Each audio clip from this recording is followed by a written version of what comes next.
Hello everyone, it's Sam and welcome back to my second league racing highlights of AOR. You joined me here in AOR F2 at Canada this week, and yeah, there was a break last week which is why there weren't any highlights, but this week we were back on it, and today we're looking to get some good points, first points in AOR hopefully, aiming for top 5, pretty confident around this track, but without further ado let's get straight into quali. So looking to start our first run here. Obviously getting ready, try not to invalidate already before you start the track, because you can do that. But yeah, going into the first turn, braking just after that white astroturf on the right ends, locking up there, you want to cut more of that first turn, and then getting on the power as early as possible on the exit of turn 2, going into turn 3, braking between 100 and 100 metres per 50, trying to cut as much of that first pot without invalidating. Looking for the black marker on the right, that's where you brake. You want to cut more on the left there, getting on the power as early as possible, but we actually back out of that.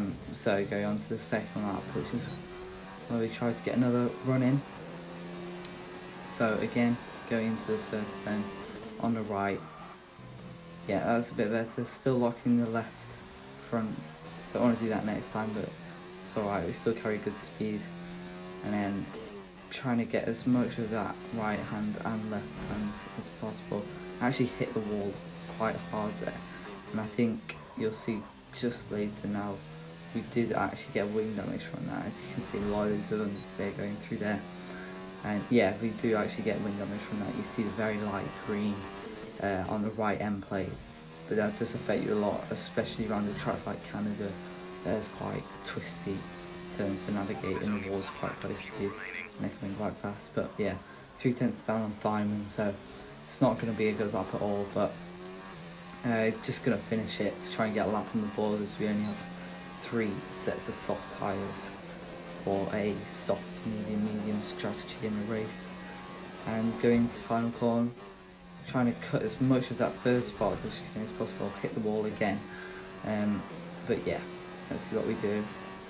108 for almost 5, so that's really nothing to write home about. I was doing 0.6s all week, 7.6s, so that is the goal. And obviously with that wind damage there's still loads of time to gain, but second lap now, this is actually going to turn out to be our fastest one. But yeah, going into this one, much better first turn, no locking up, down into first gear for that extra rotation, and then getting on the power as early as possible. Yellow flag, but try not to let that distract us much. Cutting there and there, that's good. Car on the left, moving over to let us pass, looking for that right black marker. Trying to cut as much of that left bit so we can open up the exit and get on the power as early as possible. Trying to make it as straight as possible, but yeah, because we've been much better through there. Braking just as the shadow for the bridge starts, try to cut as much of the first part and the second part without invalidating. And going into the final hairpin, braking just after the 100-metre board, going down into first gear again for the extra rotation, and back on the power as early as possible, up into hot lap, and try not to invalidate on this last part. I think we're still quite far down on Kiski now, as that was not the optimal middle sector.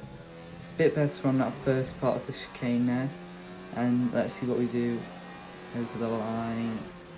108.1, so still really quite poor lap from me.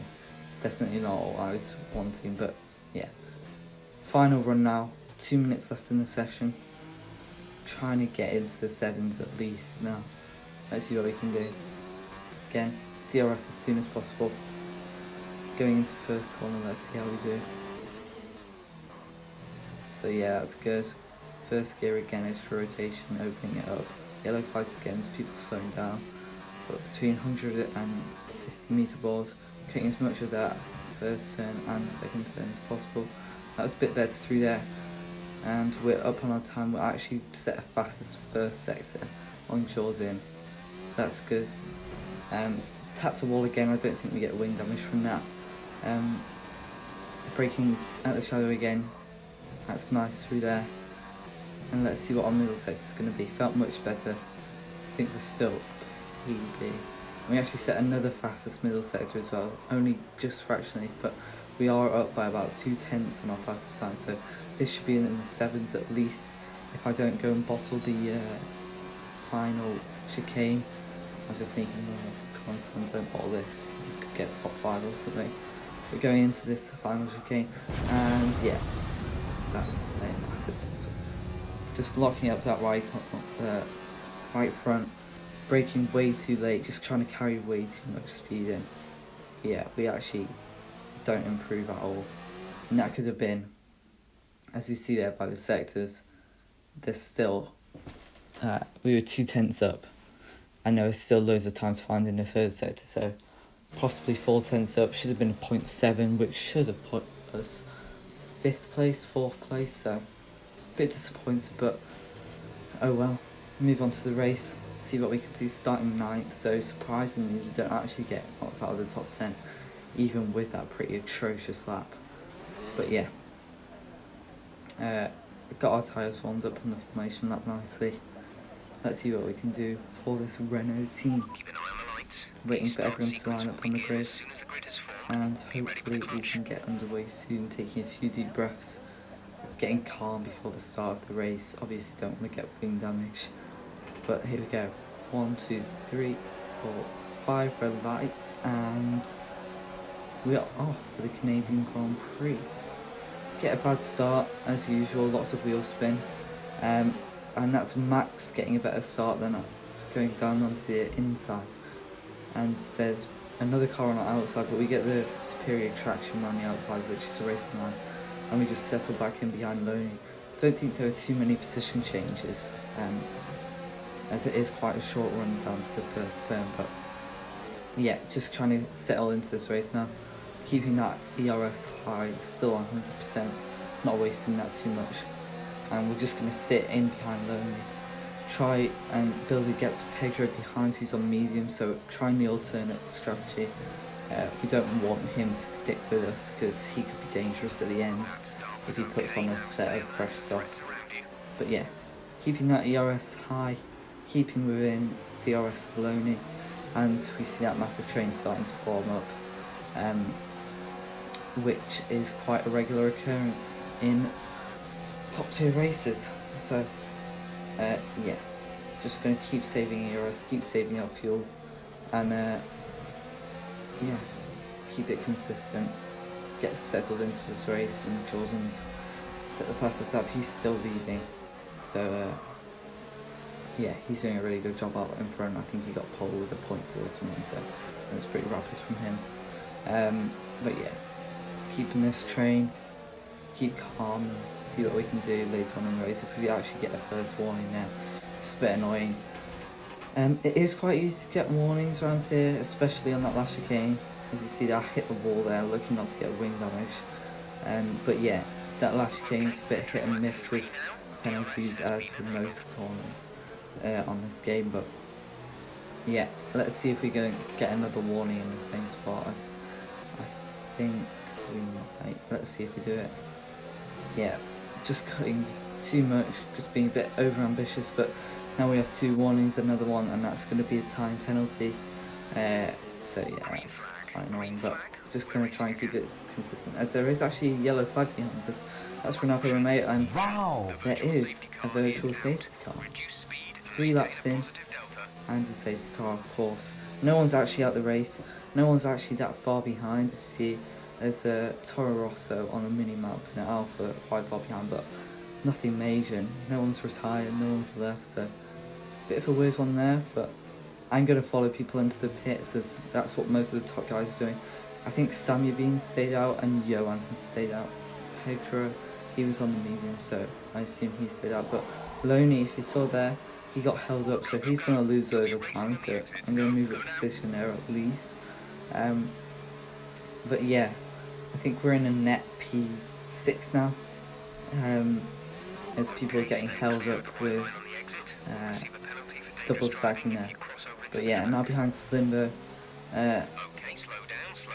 just going to try and get into that DRS range, which I think we are within a second, but it's ending now. And let's see if people abuse this, because we are quite close to Slimber, and yeah, I think some of them, I think Slimbo might have gone quite far into the red there, and Max might have as well, because they pulled away from me quite a bit, but yeah, oh well. That's just an annoying bug of the game, but now Max is gaining on us. I didn't think he would go for the move, so I didn't defend, and he's quite far behind me, and he actually hits my rear, or gets caught on my rear tyre, which spins him around, and we're going to watch that again in slow motion to see what actually happened there.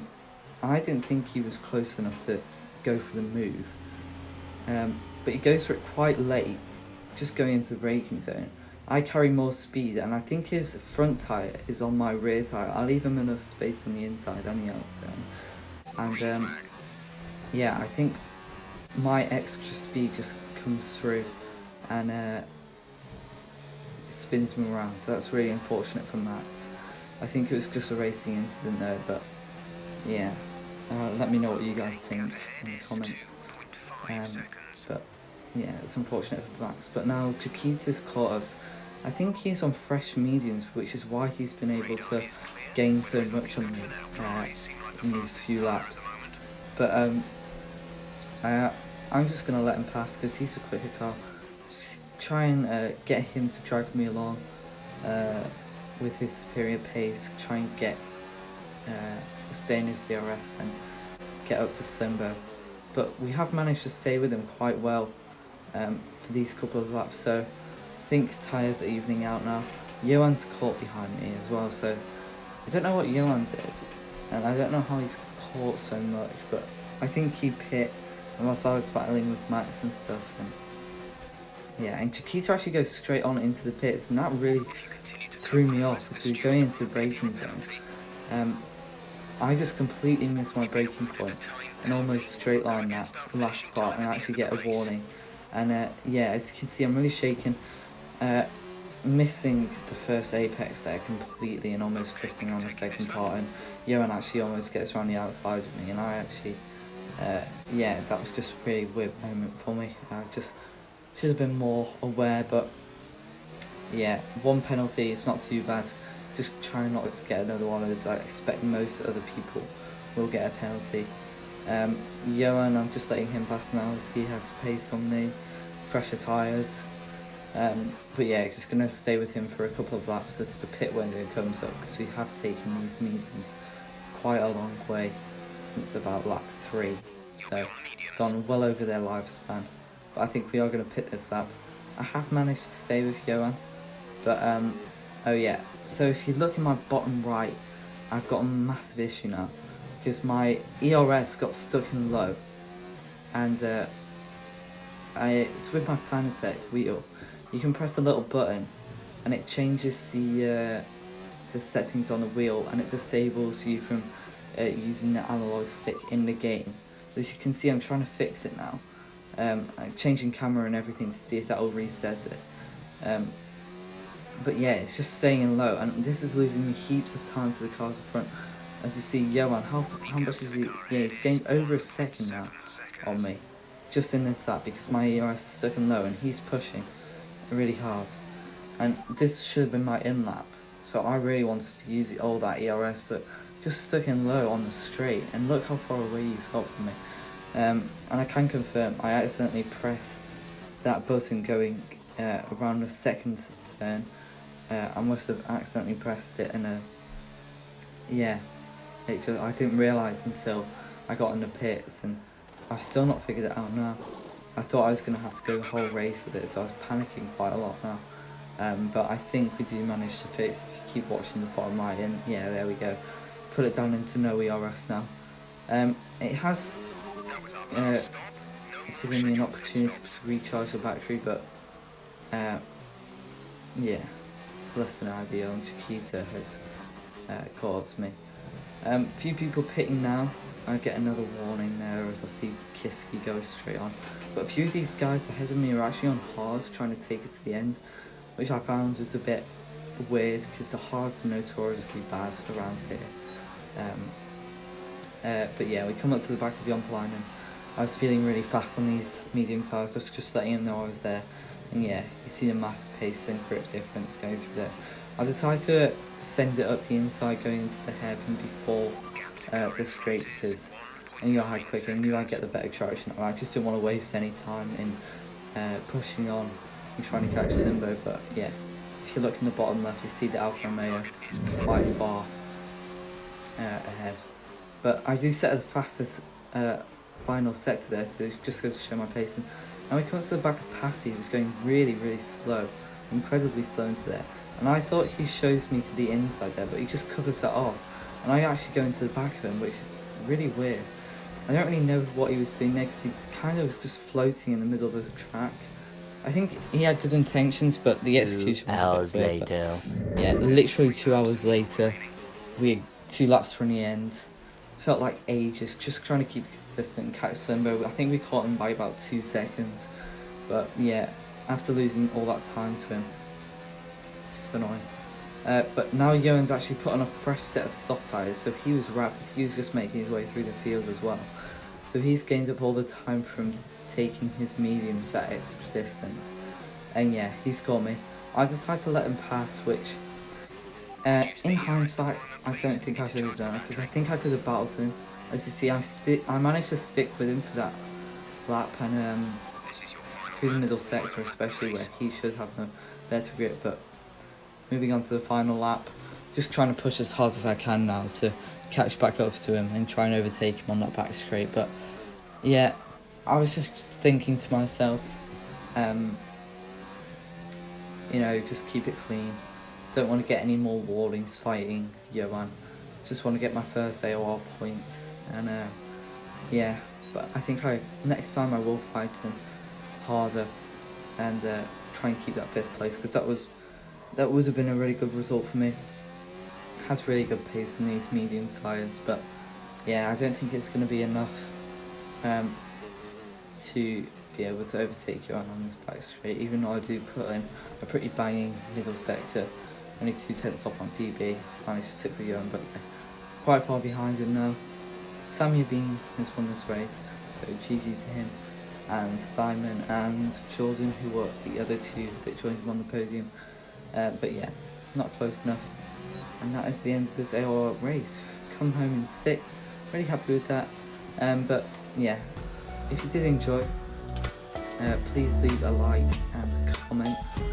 And yeah, just gonna look at my race director now, see what my times were like. It's actually really consistent on the second stint of medium tyres.